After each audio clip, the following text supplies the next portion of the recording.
Hey guys, Corrie here on the Hip Kit Club YouTube channel with a new process video for you.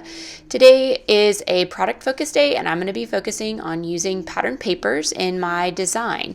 So I'm going to loosely describe this as a patchwork design. I'm actually going to cut out squares of pattern paper and use this on the back. I did not want to push them all together so it was like a patchwork quilt or anything. I just wanted it to kind of be like that grid type of look. So kind of patchworky grid. And then I'm also going to use some stitching on there. Stitching always looks cool with a patchwork type of look. Well, stitching looks good all the time anyhow. So just FYI, you can always use stitching. It always looks cool. I actually thought that my sewing machine was broken, but I seem to have fixed it, at least temporarily, so I'm pretty stoked about that because that's way easier than hand stitching.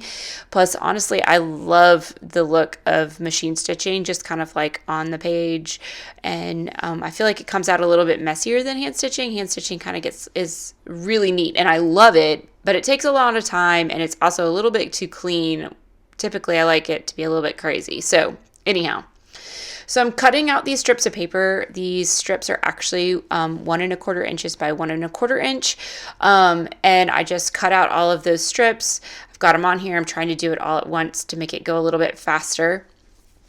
I probably could have done it faster just by cutting one at a time, but I'm trying to go faster. So of course, it goes slower. How is that always the case? But anyhow, so I get my little squares cut. I love all these pattern papers. It just so happens that the photo that I'm going to be using, I'm wearing a pink shirt, my husband's wearing a blue shirt, and it works great with all of these pattern papers. So these pattern papers are actually from the January 2020 Hip Kit, which is super awesome.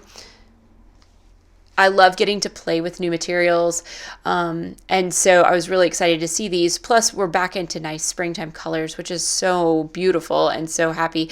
Now, it is 25 degrees right now in Atlanta, which is totally not normal for us, but getting to use these pretty springtime colors definitely makes the cold of the day not feel so terrible. So on here, I've got the color kit, and I'm actually just I'm going to add some color to my white background, but I was just trying to test out the colors to see what they look like. I'm not going to use the green on this one because there's not really any green in the photo. I'm actually looking at the photo, and he actually is wearing green sunglasses, but I didn't see that until just now, and so I'm just going to use the pink and the gray.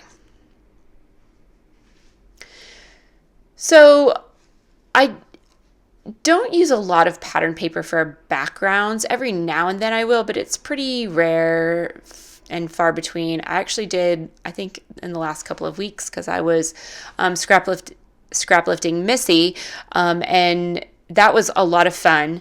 But in this one, I'm back to my old antics of just using white cardstock, and because of that, then I end up using a lot of the color kits, which is always fun, just to get some color on the background. I love looking at other people's pages that are just, like pattern paper straight on white with nothing else back there. They look so incredibly clean and gorgeous. And when I do them for myself, have you guys ever done this? You try doing it for yourself and you're like, I can't stand it. It looks terrible. So I just gave up trying to just do plain white background, and so I always add some color there. And now I'm just using my little squares to kind of go around the paper. I didn't want to put them necessarily behind the photograph because you can't see them and there's no point, so I'm just trying to get them evened out so that they're evenly spaced for the most part. And it's not perfect, I'm not even using a ruler, but for the most part evenly spaced between and then evenly spaced on my background as well. So I did have to make a couple little adjustments, but that's okay, not too hard. And then I'm going to go ahead and get all of these adhered down, and I'm just going to be using hot glue today, make it quick and easy. It doesn't always hold things up for the long term, but it's good enough. Plus, the best thing about using hot glue is that even if the background was still a little bit wet, just even where you touch something and you can't tell if it's really wet or if it's just cold, like even in that kind of like dryness, the hot glue holds up really well. Sometimes I've noticed that the other glue that I use, which is actually a little bit stronger than hot glue, it has a harder time adhering when the paper is a little bit on the damp side. So that would be another reason why I like using the hot glue. Basically just because I can't wait long enough to get it all taken care of. So my first page out of any new kit is always my favorite, only because I've got the most options of embellishments to use.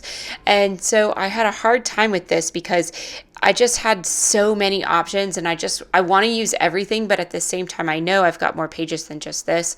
And so I need to watch what I'm doing and not use up all of my favorite things all at the same time. So I did start with these little circle stickers. They say me, you, and us. And I felt like that was like just kind of perfect to start this page about me and my husband. I also love these chipboard frames, and I popped out 3 of them. They are adhesive, and so I just put those on 3 different squares of patterned paper. Then there's a couple other things, like a little circle that says happy place. Like, that's awesome, obviously. And then I decided, I was like, okay, I got to figure out what my title was going to be. So I actually Instagrammed this picture over the weekend, and my caption was favorite person, favorite small town, and there might have been some other things, but those were the things. So I wanted to go ahead and keep with that with this favorites thing. So I was going to put in favorite person, favorite place, but it was just so many letters, and I didn't see my title being that long on the page. So I kind of thought back and forth about what should I do, and I just came up with, I'm just calling it favorites. And then my journaling is just going to be about it be my favorite person and in my favorite place. So makes that pretty easy right there. So favorites is the title. It really made it easy for me to be able to get that on there and in the place that I wanted. I did stitch it down because I've kind of got it layered over some of these thicker stickers, and I wanted to make sure that it stayed. So I stitched it down. Always a good idea for me to do that because I hate my titles like floating all over the place. So I really love these little bits and pieces that came in these kits. These are just fantastic. There's just great little phrases. One of them says the perfect setting. I mean, hello, totally works with this page. I did an XO, a little thing that says this makes me happy, one that says favorite, and one that says life is good. I love these things. They're great. They're so easy to layer on. They're little embellishments. They're all the right colors. Everything about it is just perfect, and they just say great little phrases that just match the whole mood that I was going for on this page. So I'm just layering those here and there. I want it to kind of just be all around the page, all around the photograph. So instead of like clumping or like doing one on each of the little squares, I just want it to be like here and there. Almost so that you could sit there and be like, oh, there's a visual triangle right there. There's another one over there. And it's all different things that make up those triangles. So I really like doing that because I feel like it really centers everything back on the photograph. So my journaling is it's short and sweet and to the point, but it's just about how life is good when you get to spend it with your favorite person, especially when you're in your favorite place. And that's pretty fantastic. It makes me super duper happy.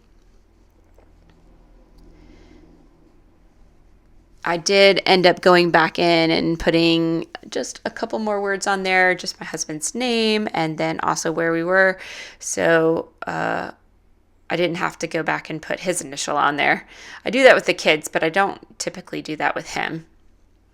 So I'm just adding an extra XO, and then I'm also going to put a couple of puffy hearts on there, just a few more around my journaling.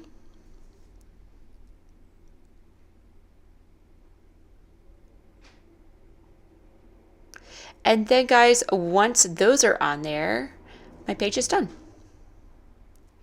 So that is it. Here is a close-up of my page.